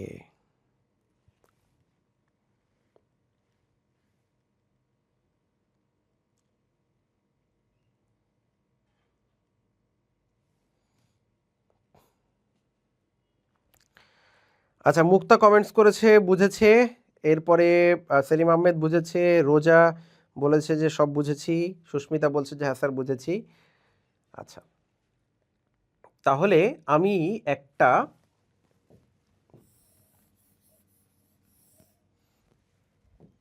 আমি একটা এন্ট্রি দিব, এইটা কোথায় বসবে কি হবে তোমাদেরকে বলতে হবে, দেখি পারো কিনা। হ্যাঁ, কোথায় কোথায় পরিবর্তন হবে, প্রভাব বিস্তার করবে সেটা বলবা।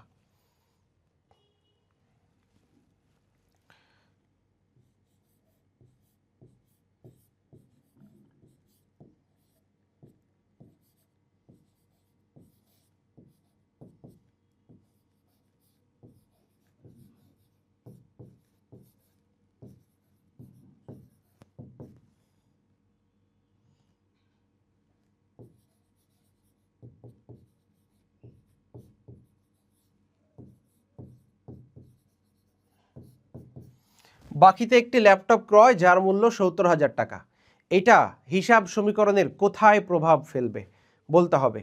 বাকিতে একটি ল্যাপটপ ক্রয় যার মূল্য ৭০,০০০ টাকা, এটা হিসাব সমীকরণের কোথায় কোথায় প্রভাব পড়বে, কে বলতে পারো, কে কমেন্টস করে বলতে পারো দেখি।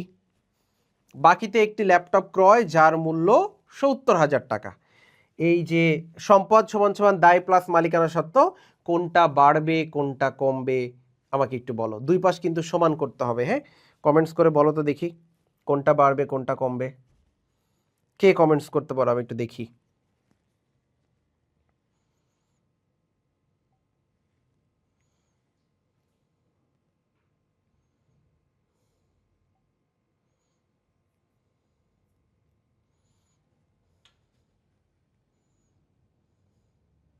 যারা ক্লাস করছো সবাই কি শেয়ার দিয়েছিলে?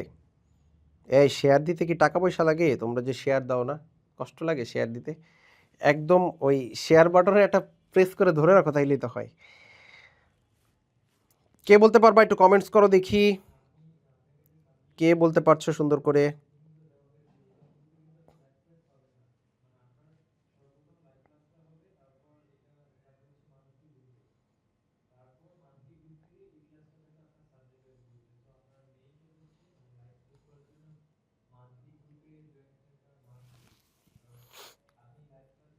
আচ্ছা, সীমা বলছে ব্যয় বৃদ্ধি দায় বৃদ্ধি,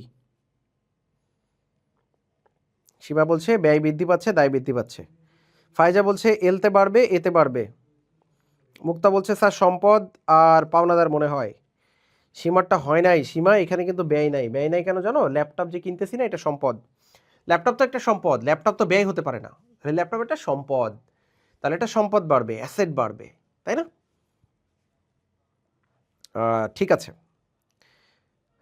ফাইজা আর মুক্তা দুইজনেরটা হয়েছে। হ্যাঁ, এখানে সম্পদ বাড়বে আর দায় বাড়বে। ঠিক আছে, একটু একটু মনে রাখতে হবে, সম্পদ বাড়বে আর দায় বাড়বে। কোথায়? আমি ল্যাপটপ কিনছি, তাহলে সম্পদে বাড়বে, তাহলে আমি সম্পদে বসাবো কত টাকা? সম্পদের দিকে বসাবো 70,000 টাকা। আর আমি বাকিতে কিনতেছি, দায়ে বসবে 70,000 টাকা। আর মালিকানা সত্ত্বের কোনো পরিবর্তন নাই, মালিকানা সত্ত্ব 0। ঠিক আছে, তাহলে দুই পাশ সমান হয়েছে না? 70,000 70,000। তাহলে এটা পারতে হবে। সেলিম আহমেদ বলেছে এল আর ই, না ভয় নাই, ভুল। হ্যাঁ, ভুল হয়েছে। আচ্ছা ঠিক আছে, তাহলে মোটামুটি আমরা পারি। হিসাব সমীকরণের উপাদান দিয়েছে এখানে কিছু, হিসাব সমীকরণের উপাদান খুবই গুরুত্বপূর্ণ। হিসাব সমীকরণের উপাদান দেখো, আমি বলেছি না যে সম্পদকে দুই ভাগে ভাগ করা যায়, একটা হলো চলতি সম্পদ, স্থায়ী সম্পদ, আরও আছে এখানে গ ঘ অনেকগুলো আসবে, বাট সবগুলো তোমাদের জন্য লাগে না। যেমন বিনিয়োগ এক ধরনের সম্পদ, অস্পর্শনীয় সম্পদ আছে, ভুয়া সম্পদ আছে, অনেক কিছু আছে। তো মূল যে জিনিস শিখতে হবে চলতি সম্পদ আর স্থায়ী সম্পদ, এই দুইটা ভালো করে শিখতে হবে। তো চলতি সম্পদ কোনটা একটু ভালো করে দেখো, যে সকল সম্পদকে 1 বছর বা তার কম সময়ের মধ্যে নগদ অর্থে রূপান্তর করা যায়। তাহলে খুবই গুরুত্বপূর্ণ জিনিস, যে সকল সম্পদকে বলছে, যে সকল সম্পদকে 1 বছর বা তার কম সময়ের মধ্যে নগদ অর্থে রূপান্তর করা যায় এবং কারবারে চলমান অবস্থা বিদ্যমান থাকে, তাকে আমরা বলছি চলতি সম্পদ। যেমন নগদ টাকা, ব্যাংক টাকা, মজুদ পণ্য, প্রাপ্য বিল, দেনাদার, বকেয়ায়, এগুলো সব চলতি সম্পদ। তার মানে হচ্ছে,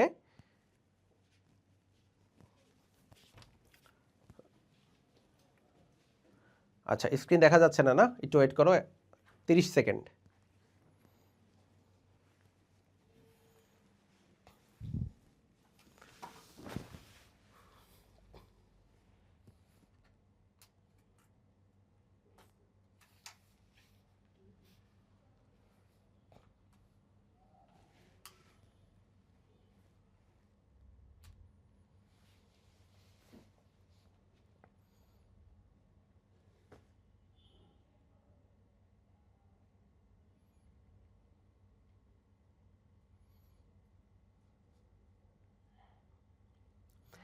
ছোটবেলায় বিটিভিতে যখন সিনেমা হইতো তখন এরকম পর্দা আসতো মাঝে মাঝে, বুঝছো? তো সেরকম আসছে, আশা করছি ঠিক হয়ে যাবে এখনই।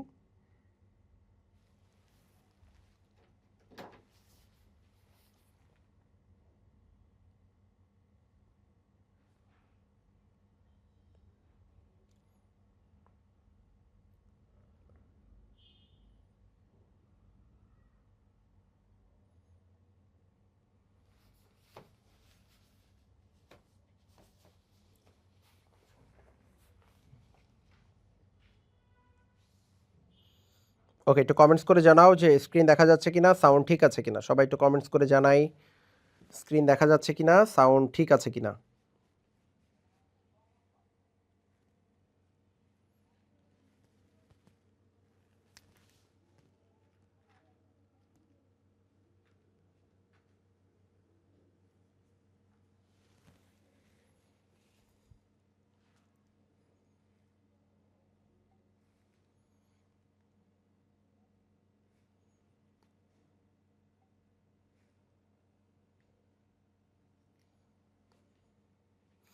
মুক্তা বলছে স্যার ঘোলা দেখা যাচ্ছে। আচ্ছা ঘোলা ঠিক করে দিচ্ছি।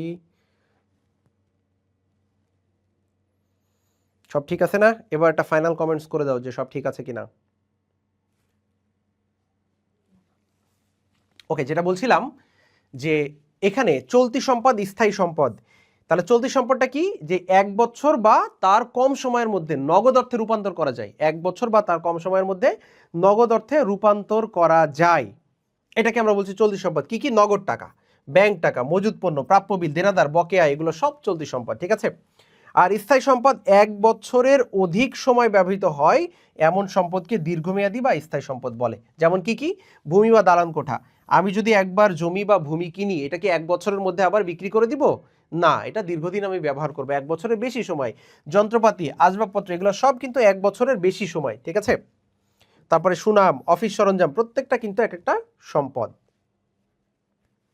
আচ্ছা, এরপরে দায় আছে দেখো, বলছে ব্যবসায়ের মোট সম্পদের উপর পাওনাদার বা তৃতীয় পক্ষের দাবিকে দায় বলে। যেমন পাওনাদার, প্রদেয় বিল। তাহলে তৃতীয় পক্ষের যে দাবি, ব্যবসায়ের যে মোট সম্পদ, আবারও বলছি, ব্যবসায়ের যে মোট সম্পদ, এটা কিন্তু এমসিকিউ আকারে আসবে, ব্যবসায়ের যে মোট সম্পদ, এই মোট সম্পদের উপরে পাওনাদার বা তৃতীয় পক্ষের যে দাবি তাকে বলছে দায়। পাওনাদার, প্রদেয় বিল, ওই যে বকেয়া খরচ, অগ্রিম আয়, দীর্ঘমেয়াদী ঋণ, এগুলো সব দায়। এখন দায় কিন্তু আবার প্রকারভেদ আছে, দায় কিন্তু দুই প্রকার। যেমন দায় কি কি আছে, একটা হলো চলতি দায় আর একটা হলো দীর্ঘমেয়াদী দায়। একটা চলতি দায় আর একটা কি দীর্ঘমেয়াদী দায়। বলছে 1 বছর বা তার কম সময়ের মধ্যে যে দায় পরিশোধ করতে হয় তাকে বলে চলতি দায়। 1 বছর বা তার কম সময়ের মধ্যে, 1 বছর বা তার কম সময়ের মধ্যে যদি যে দায় পরিশোধ করতে হবে সেটাকে আমরা বলছি চলতি দায়। কি কি আছে দেখো, যেমন প্রদেয় হিসাব পরিশোধ করতে হবে, প্রদেয় বিল, বকেয়া খরচ, অগ্রিম আয়, ব্যাংক জমাতিরিক্ত। এখন তুমি যদি এই জিনিসটা না জানো স্যার দায় কোনগুলো, এইটা যদি না জানো, এটার একটা লিস্ট দিয়ে দিব, তখন এটা পাবা যে দায় কোনগুলো, এর মধ্যে চলতি দায় কোনগুলো, দীর্ঘমেয়াদী দায় কোনগুলো। দীর্ঘমেয়াদী বলছে 1 বছরের অধিক সময় পরে যে দায় বা দেনা পরিশোধ করতে হয়। তাহলে চলতি দায় হচ্ছে 1 বছরের ভিতরে পরিশোধ করতে হবে, আর দীর্ঘমেয়াদী দায় হচ্ছে 1 বছরের পরে পরিশোধ করতে হবে। ঠিক আছে, তাহলে দীর্ঘমেয়াদী দায় নিশ্চয়ই বড় অ্যামাউন্টের হবে। যেমন মালিকানা সত্ত্ব বা মূলধন, বন্ধকি ঋণ, ঋণপত্র, এগুলো 1 বছরের বেশি সময়। যেমন ধরো ব্যবসা প্রতিষ্ঠান আর মালিক কিন্তু আলাদা, ব্যবসা আর মালিক কি আলাদা। ব্যবসা প্রতিষ্ঠান মালিকের কাছ থেকে টাকা ধার করে নিয়ে আসে। মালিক যে ব্যবসা শুরুতে মূলধন বিনিয়োগ করে না, মালিক মূলধন দিয়েই তো ব্যবসা শুরু করে। তাহলে মালিক যে মূলধনটা বিনিয়োগ করে, এটা ধরে নিতে হয় যে ব্যবসা প্রতিষ্ঠান টাকা ধার নিচ্ছে, ধার নিয়ে ব্যবসা শুরু করেছে। তাহলে ব্যবসা প্রতিষ্ঠান যে ধার নিয়ে ব্যবসা শুরু করতেছে, এইটা ধরে নেওয়া হয় যে ভবিষ্যতে পরিশোধ করতে হবে। তাহলে এইটাও এই এক ধরনের দীর্ঘমেয়াদী দায়ের মধ্যে পড়ে, যে মালিক যে ইনভেস্ট করতেছে, এটা এক ধরনের দীর্ঘমেয়াদী দায়ের মধ্যে পড়ে। বুঝতে পেরেছো? তাহলে আমরা দায় শিখলাম, চলতি দায় যে দায় 1 বছরের মধ্যে পরিশোধ করতে হবে, দীর্ঘমেয়াদী দায় যেটা 1 বছরের পরে পরিশোধ করতে হবে। এরপর আসো মালিকানা সত্ত্ব। মালিকানা সত্ত্বের মধ্যে বলেছিলাম যে আয়, ব্যয়, মূলধন, উত্তোলন, এই 4টা উপাদান থাকে। আয়, ব্যয়, মূলধন, উত্তোলন। মালিকানা সত্ত্বের মধ্যে মালিকানা সত্ত্বের উপাদান কয়টা? 4টা। আয়, ব্যয়, মূলধন, উত্তোলন। আয়, ব্যবসায়ের স্বাভাবিক কার্যক্রম পরিচালনার মাধ্যমে পণ্য ও সেবার বিনিময়ে যে অর্থের প্রাপ্তি বা ভবিষ্যতে অর্থ পাওয়ার নিশ্চয়তা অর্জিত হয় তাকে আয় বলে। সংজ্ঞা যে মুখস্থ করতে হবে এরকম না, বোঝানোর জন্য দিয়েছি আর কি এখানে। ঠিক আছে, স্লাইডের মধ্যে দিয়েছি বোঝানোর জন্য, যাতে তুমি পরবর্তীতে বুঝতে পারো। যেমন আমরা বলছি যে পণ্য ও সেবা বিক্রয়ের মাধ্যমে অর্জিত আয়, সুদের মাধ্যমে আয় হয়। একটা হচ্ছে পণ্য বিক্রির মাধ্যমে আয় হয়, সুদের মাধ্যমে আয় হয়, এরপরে ভাড়া থেকে হয় উপভাড়া, এরপর হচ্ছে প্রাপ্ত কমিশন, শিক্ষানবিশ, সেলামি, এগুলা কিন্তু এক একটা আয়। তাহলে ব্যয় কোনটা? বলছে ব্যবসা প্রতিষ্ঠান নিয়মিত পরিচালনার জন্য যে নগদ অর্থ তোমাকে দিতে হয়, যে নগদ অর্থ ত্যাগ করতে হয়, সেটাকে আমরা ব্যয় বলছি। ব্যবসা প্রতিষ্ঠান নিয়মিত পরিচালনার জন্য যে নগদ অর্থ তোমাকে প্রদান করতে হয় সেটাকে আমরা ব্যয় বলছি। আর ব্যয় হলে কি হয় জানো? মালিকানা সত্ত্ব হ্রাস পায়। আয় হলে মালিকানা সত্ত্ব বৃদ্ধি পায়, আর ব্যয় হলে হ্রাস পায়। পণ্য ক্রয়, এটা একটা ব্যয়। ভাড়া, অবচয়, বেতন, খাজনা, পরিবহন, প্রদত্ত বাট্টা, প্রদত্ত কমিশন, এগুলো সব এক একটা কি ব্যয়। তাহলে আয় হলে মালিকানা সত্ত্ব বাড়ে, আর ব্যয় হলে মালিকানা সত্ত্ব কমে। এইটা মনে রাখবা, আয় হলে মালিকানা সত্ত্ব বাড়ে, ব্যয় হলে মালিকানা সত্ত্ব কমে। আচ্ছা, এরপর আসি মূলধন উত্তোলন। মালিক তার ব্যক্তিগত নগদ অর্থ, পণ্যদ্রব্য এবং কোনো সম্পদ ব্যবসায় বিনিয়োগ করলে তাকে মূলধন বলে। এটা আমরা সবাই জানি যে মালিক ব্যবসায় যা বিনিয়োগ করে ওইটাই মূলধন। কি কি বিনিয়োগ করে মালিক? নগদ টাকা বিনিয়োগ করে, পণ্যদ্রব্য অথবা কোনো সম্পদ। হয় না, মালিকের ব্যক্তিগত ব্যবহৃত মোটরসাইকেল ব্যবসায় নিয়ে আসা হলো, তার মানে এটা মালিকের ব্যক্তিগত সম্পদ, এখন ব্যবসায়। মালিকের স্ত্রীর গহনা বিক্রি করা অর্থ ব্যবসায় নিয়ে আসা হলো, হয় না এরকম? আচ্ছা, আমাকে আমাকে আমাকে এক স্টুডেন্ট প্রশ্ন করেছে যে স্যার, অঙ্কের মধ্যে সবসময় মালিক স্ত্রীর গহনা বিক্রি করেই কেন নিয়ে আসে? মালিক অন্য কিছু তো নিয়ে আসতে পারে, তাই স্ত্রীর গহনা কেন বিক্রি করতে হবে, ওইটাই কেন নিয়ে আসবে? তো যাই হোক, তো আমি তাকে বললাম যে যে মালিকের যে ওয়াইফ সে খুব ভালো, তো সে হচ্ছে যে তার হাজব্যান্ডকে অনেক বেশি ভালোবাসে, যার কারণে খুশি হয়ে তার হচ্ছে গহনাগুলো দিয়ে দিয়েছে ব্যবসা করার জন্য, পরে আবার নিয়ে নিবে, সমস্যা নেই। আচ্ছা আসি এরপরে উত্তোলন। মালিকের ব্যক্তিগত বা পারিবারিক প্রয়োজনে প্রতিষ্ঠান থেকে পণ্য বা অর্থ ব্যবহার করা হলে তাকে উত্তোলন বলে। মালিকের ব্যক্তিগত প্রয়োজনটা কার? মালিকের ব্যক্তিগত, কিন্তু ব্যবসা থেকে উত্তোলন করেছে। কোথা থেকে উত্তোলন করেছে? ব্যবসা থেকে। মনে করো যে মালিকের বন্ধুর বিয়ে, তো মালিকের বন্ধুর বিয়ে, মালিক একটা উপহার দিবে, ডিনার সেট। এই যে ডিনার সেটটা যে দিবে টাকা দিয়ে কিনতে হবে না, তো মালিক কি করেছে, ব্যবসার টাকা দিয়ে ডিনার সেট দিয়ে দিয়েছে, তাহলে ধরে নেওয়া হয় যে এইটা মালিক উত্তোলন করেছে ব্যবসা থেকে, এই টাকাটা ব্যবসা থেকে উত্তোলন করেছে। মালিকের জীবন বীমা পরিশোধ করা হয়েছে, এটাও ধরা হয় উত্তোলন। মালিকের আয়কর পরিশোধ করা হয়েছে, এটাও ধরা হয় এক ধরনের উত্তোলন, মালিক ব্যবসা থেকে টাকা উত্তোলন করে পরিশোধ করেছে। তো এগুলা মনে রাখতে হবে। তাহলে মালিকানা সত্ত্বের অংশ আমরা কি কি দেখলাম, মালিকানা সত্ত্বের অংশ দেখলাম, একটা হচ্ছে আয়, একটা হলো ব্যয়, তারপর একটা হলো মূলধন এবং উত্তোলন, এই চারটা মালিকানা সত্ত্বের চারটা অংশ আমরা দেখে ফেলেছি। ঠিক আছে, মজুদ পণ্যের হিসাব রক্ষণাবেক্ষণ পদ্ধতি, এটা আমরা নেক্সট ক্লাসে পড়বো, এটা আজকে পড়বো না আমরা।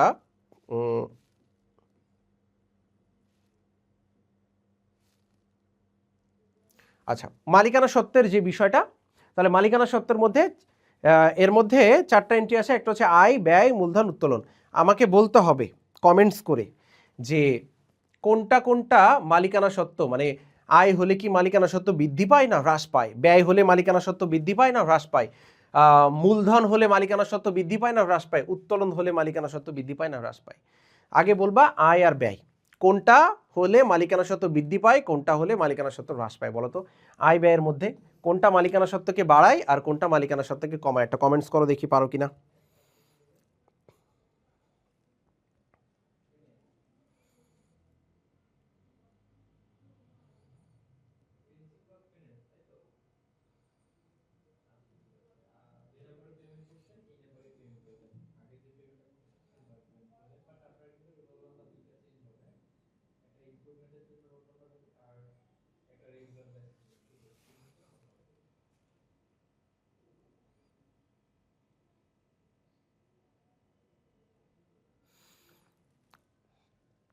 আচ্ছা, হাসনায়না বলছে যে বাট্টা প্রাপ্তি, কমিশন প্রাপ্তি, অন্যান্য আয় দিয়েছিলে। আচ্ছা, এটা হচ্ছে যে ওই যে পরিচালন আয়, তো এই জন্য এটা নামে আলাদা ছক করে দিয়েছিলাম। তো পরিচালন আয়ের মধ্যেও দেয়, আবার অনেকে অন্যান্য আয়ের মধ্যে দেয়, তো সমস্যা নেই, যে কোনো এক জায়গায় দেওয়া যাবে হাসনায়না, বুঝতে পেরেছো?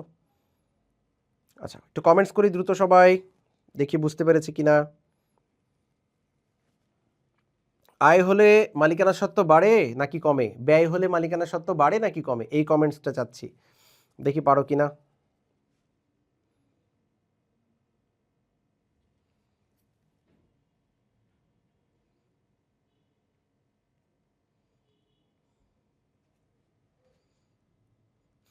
মুক্তা কমেন্টস করেছে, বলছে আয় হলে মালিকানা সত্ত্ব বৃদ্ধি এবং ব্যয় হলে মালিকানা সত্ত্ব হ্রাস পায়। ভেরি গুড, আয় হলে বাড়ে, ব্যয় হলে কমে, ভেরি গুড। আর কেউ কি পারতা না বলতে? আচ্ছা, ফাইজাও কমেন্টস করেছে, স্যার ঘুম আসে কি করব। আচ্ছা, ঘুম আসতেই পারে, স্বাভাবিক একটা বিষয়, কিন্তু পড়ার সময় আবার ঘুম আসলে সমস্যা, এটা আবার অস্বাভাবিক বিষয়। তাহলে পড়ার সময় যদি ঘুম আসে তাহলে অনেক অপশন আছে। প্রথমত তুমি এক কাপ গরম গরম চা অথবা কফি ট্রাই করতে পারো, তারপরেও যদি ঘুম আসে তাহলে একটু হেঁটে হেঁটে ক্লাসটা করতে পারো, যেহেতু ফোনে ক্লাস করতেছ, কানে হেডফোন লাগায় শুনতে পারো। আবার যখন পড়ার সময় ঘুম আসবে তখন বইটা নিয়ে একটু হেঁটে হেঁটে জোরে জোরে একটু লাউড দিয়ে পড়লেও হয়। আর একটা মানতে হবে, সেটা হচ্ছে চেয়ার টেবিলে পড়তে হবে, চেয়ার টেবিলে পড়তে হবে, চেয়ার টেবিলে পড়লে ঘুম কম আসে, বেডে বিছানায় পড়লে ঘুমটা বেশি আসে। তো অনেকগুলো থিওরি আছে, তুমি যে কোনো একটা অ্যাপ্লাই করতে পারো, আশা করছি সলভ হয়ে যাবে।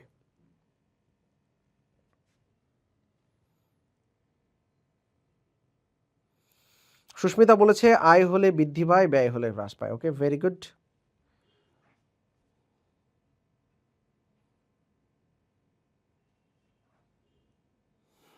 ফাইজা বলেছে স্যার একটু ব্রেক দেন। আচ্ছা ঠিক আছে, ব্রেক দিব, আমরা শেষ করে দিব আজকে, নেক্সট দিন আবার দরকার হয় এরপর থেকে পড়বো। মুন কমেন্টস করেছে আয় হলে বাড়ে, ব্যয় হলে মালিকানা সত্ত্ব কমে। ভেরি গুড মুন, ঠিক আছে। তোমাদের সাথে সম্ভবত মঙ্গলবারে আবার ক্লাস আছে কলেজে। আচ্ছা, তাহলে যতটুকু করানো হলো আমরা কি কি করেছি একটা 2 মিনিটে একটা রিভিউ করে দেই। দেখো,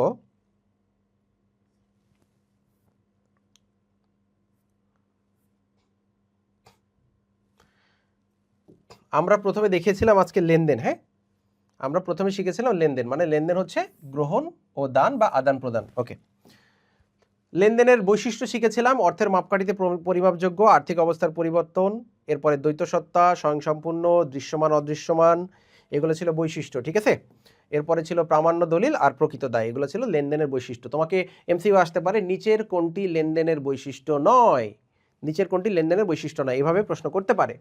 এরপরে শিখেছিলাম লেনদেনের শ্রেণী বিভাগ, ঠিক আছে। তোমাকে প্রশ্ন আসতে পারে যে অর্থ প্রদানের ভিত্তিতে নিচের কোনটি লেনদেনের শ্রেণীবিভাগ নয়, এই হচ্ছে প্রশ্ন, ঠিক আছে। সো তখন এই তিনটা অপশনের বাইরে যেটা থাকবে সেটা।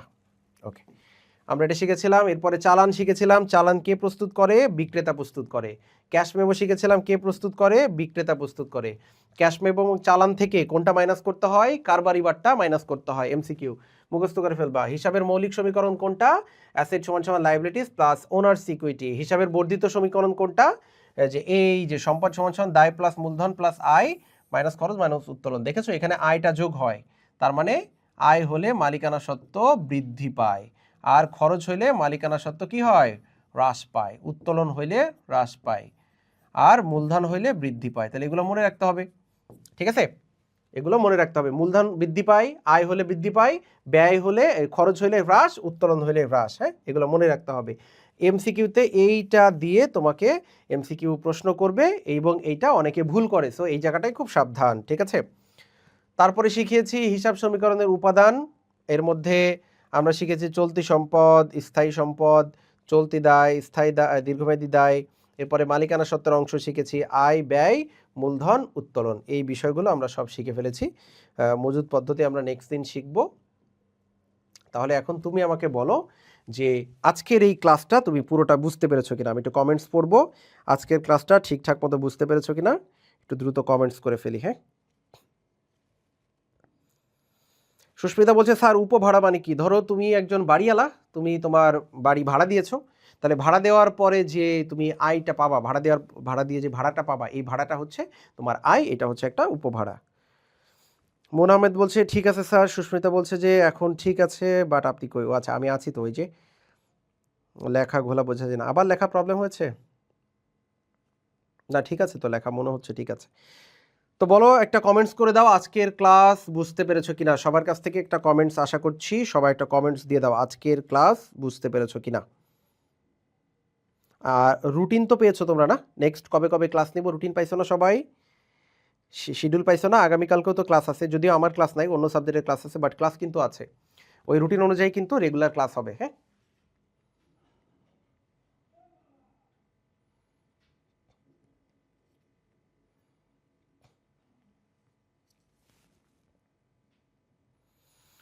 ফাইজা বলছে স্যার আপনি চা খাবেননি বলেন।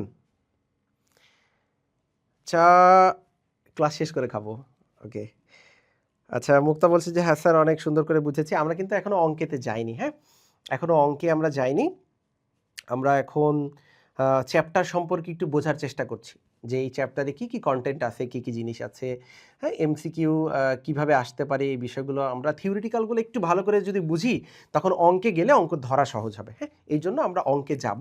অঙ্কে যাওয়ার আগে এই বিষয়গুলো একটু বুঝে নিচ্ছি, হয়তো বা নেক্সট দিন আমরা অঙ্কে যেতে পারি, ঠিক আছে। তো এই স্লাইডগুলো আমি দিয়ে দিব তোমাদের, এখন না, পরবর্তীতে আমি স্লাইডগুলো তোমাদেরকে দিয়ে দিব। আশা করছি যে মানে এই চ্যাপ্টার শেষ হয়ে গেলে আমি স্লাইড তোমাদেরকে দিয়ে দিব, সো তোমরা ওখান থেকে কালেক্ট করতে পারবা। এবং তোমাদের কাছে একটা রিকোয়েস্ট যে আমাদের ফেসবুক পেজে একটা ফলো দিয়ে রাখো, এটাকে একটু, এই ক্লাসগুলো একটু শেয়ার করে দাও, রুটিনটা একটু শেয়ার করে দাও। তোমাদের অন্য কলেজে ফ্রেন্ড থাকতে পারে, তোমাদের সেই সব ফ্রেন্ডদেরকে একটু লিঙ্কগুলো শেয়ার করো যে এখানে আমরা নিয়মিত ক্লাসগুলো করছি, তোমরা চাইলে নিয়মিত করতে পারো, ঠিক আছে। তো একটা রিকোয়েস্ট থাকবে এগুলো তোমাদের, হ্যাঁ, যে তোমরা একটু ক্লাসগুলো শুরু হলে ক্লাসগুলো একটু শেয়ার করে দিবা, একটু কমেন্টস বেশি বেশি করে করবা, ঠিক আছে। আর করলে কি হবে দেখো, এটা কিন্তু এই যে ক্লাসগুলো যে সিরিয়ালে প্রথম থেকে ধারাবাহিকভাবে আমরা দিচ্ছি, এটা কিন্তু তোমার হেল্প হবে, কারণ আমরা 2027 ব্যাচটাকে টার্গেট করে আমরা এই ক্লাসগুলো পরিচালনা করছি, যাতে তোমরা একদম বেসিক থেকে সুন্দর করে শিখতে পারো। সো রেজাল্ট ভালো হলে আলটিমেটলি এটা কার লাভ? রেজাল্ট ভালো হলে তোমার লাভ, তোমার বাবা মার অনেক স্বপ্ন, অনেক ইচ্ছা যে তুমি একটা ভালো রেজাল্ট করবা। তো এই বিষয়গুলো মাথায় রেখে আমরা ক্লাসগুলো সাজিয়েছি। সো তোমরা অবশ্যই এটাকে একটু ছড়িয়ে দিবা, একটা ফ্রেন্ড সার্কেলের মাধ্যমে একটু ছড়িয়ে দিবা, লিঙ্কগুলো অন্য জায়গায় শেয়ার করে দিবা ফ্রেন্ড সার্কেলের মধ্যে, তাদেরকে মেনশন দিবা, হ্যাঁ, গ্রুপে একটু ফলো দিবা। আমাদের একটা ইউটিউব চ্যানেল খুলেছে নতুন, এটা হচ্ছে ভীষণ প্লাস নামে। আশা করছি এটাতেও একটা সাবস্ক্রাইব করে রাখবা তোমরা সবাই, হ্যাঁ, ইউটিউবটাকে। ওখানেও আমরা অনেক গুরুত্বপূর্ণ টিপস অ্যান্ড ট্রিক্স এবং কিছু ক্লাস ইম্পর্টেন্ট সেগুলো শেয়ার করব, ঠিক আছে? তো নেক্সট ক্লাস করার জন্য সবাইকে আমন্ত্রণ জানাচ্ছি। আরেকটা বিষয়, যারা গ্রুপে এখনও অ্যাড হয়নি, আমাদের যে হোয়াটসঅ্যাপ গ্রুপ আছে তোমরা জানো, সেখানে যারা এখনও অ্যাড হতে পারেনি, তোমার যেসব ফ্রেন্ডরা, তাদেরকে একটু কষ্ট করে অ্যাড করে দিও, ঠিক আছে? যাতে তারাও এই সুবিধাটা পেতে পারে। সো তাদেরকে একটু অ্যাড করে দিও।